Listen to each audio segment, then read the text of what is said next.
Okay, and we're back, hour number 3, and we're going to talk to Michael Collins this hour about some new research he's been doing, which shows that over here we are experiencing an impact from the radioactivity being released at Fukushima Daiichi primarily.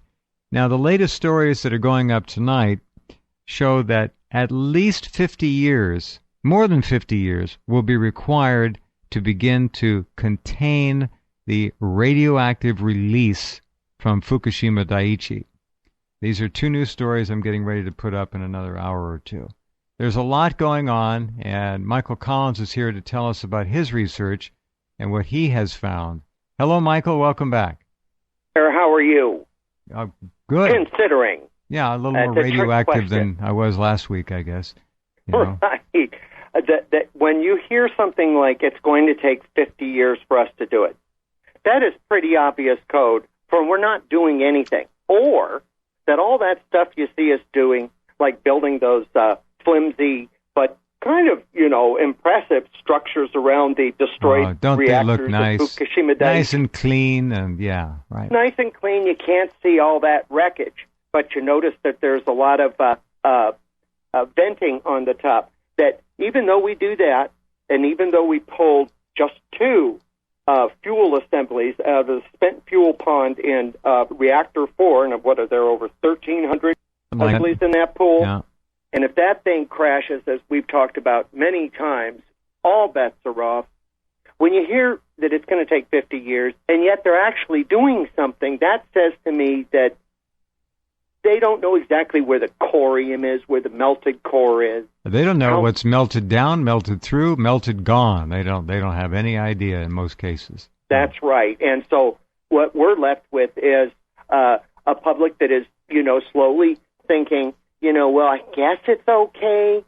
Well, what we're seeing and what our new research has found and is actually coming out tomorrow, the Big Hot Orange is the name of it, LA Air Radiation Doubles.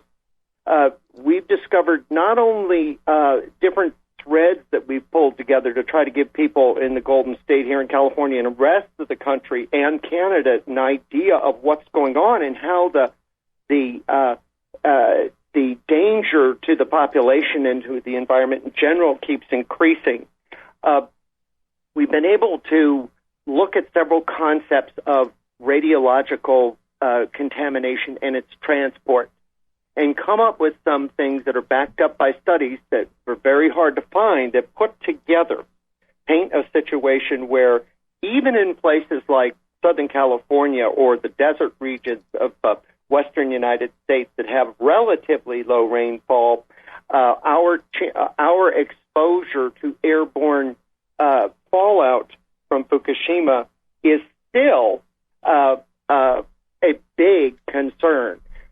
The piece we have coming out, Jeff, just to give you the major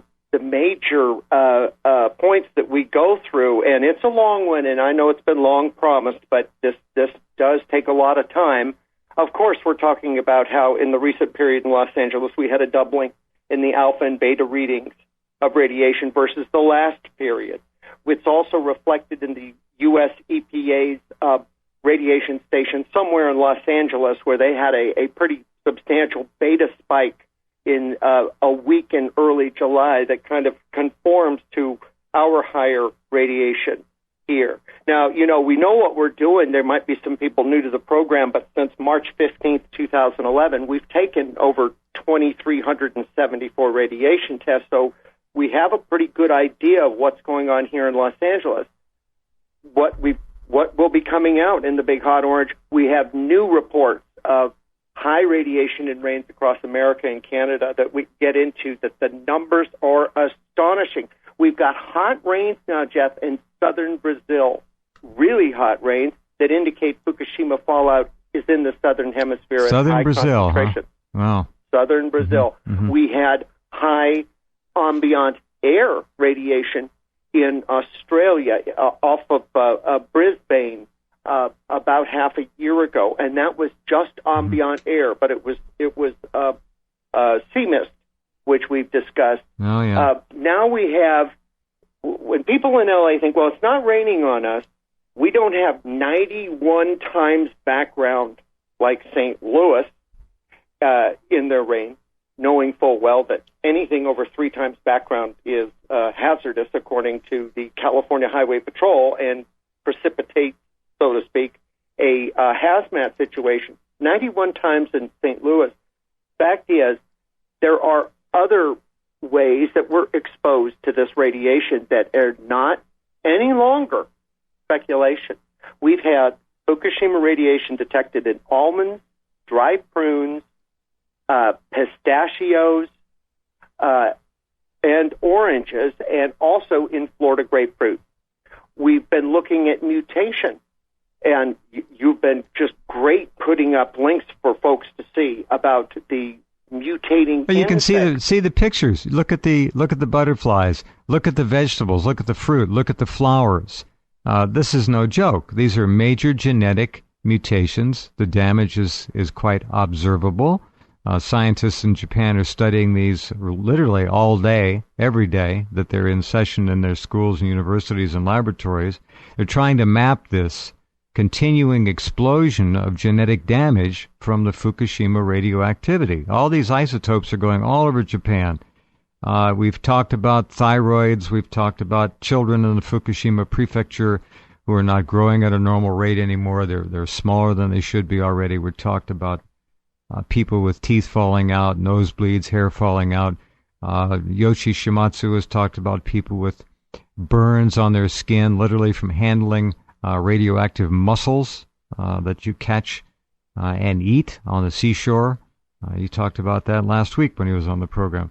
We've tracked it. What we're trying to do, and what Michael and Denise and others are trying to do, is track the fallout as it comes across the Pacific or through the Pacific, in the Pacific, turns into mist and evaporates into the air, and then falls as rain, one way or the other. We're trying to find out how much is coming over here, how much we should be concerned, and what we can do about it. That's the whole issue here. Now, everyone knows that bananas, for example, are radioactive. Potassium is radioactive. Other kinds of kidney beans are radioactive. There are other things that are as well. What we're trying to do is chart changes directly attributable and caused by the Fukushima disaster, the catastrophe. We've talked about the tuna fish, which are actually hatched and grow up in the waters off eastern Japan and then come across on the North Pacific Current, the Kuroshio Current, and they end up along the California coast. It'll be interesting to see what they read compared to last year's tuna in August, which were over there on the waters in March, April, May, June, and July, and then made the trip across. They can come across the ocean in just 6 days. So what we're going to do tonight is trying to get Michael to share his research to let us know what has changed here. We're not trying to frighten everyone into not eating oranges, not eating bananas for that matter, pistachios or almonds, but we have a right to know what kinds of radioactive isotopes have been transported here and are now in the soil and in the produce and the crops and the trees and the topsoil and the dairy and all the rest of it. Our government's not going to tell us, so it's up to brave people who want to stick their neck out, do the research, and publicize it. And Michael Collins is right at the head of the class. So go ahead, Michael, and let's find out what you know. Oh, boy. I appreciate that. I wish we were not in these times, but we are in these times. And now we're starting to get the signature fallout from Fukushima in our food supply.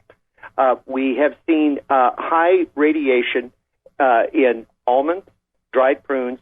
There was a test by a group called Security Tokyo on dried prunes just last month, and they found cesium-134 at 0.08 becquerels a gram and cesium-137 at 0.11 becquerels a gram. Sounds like a little. Well, it's not. That's a lot, and it shouldn't even be in California dried prunes. The reason we know for sure that this is contamination from Fukushima is because cesium-134 has a half-life of just a little over 2 years, about 2.06 years, meaning that for the half-life of a radionuclide in general plays out pretty much completely after 10 times its half-life. So this stuff here, it'd have to be something would have had to have happened in the last 20 years to precipitate this, and at a level like this, obviously, in the last, say, year and a half. This is Fukushima. It's the only source on the planet that could be cesium-134. That's in our dried prunes. Not a good thing. You know, California supplies 99% of the United States dried prunes and 60% of the world's supply. This is a huge crop. Not only thing we have found, we found it in oranges. Now, California is second after Florida in production, but the highest in actual monetary amounts. California generally produces navel and Valencia oranges. Right, for juice. Yeah. Navel oranges for eating, Valencias for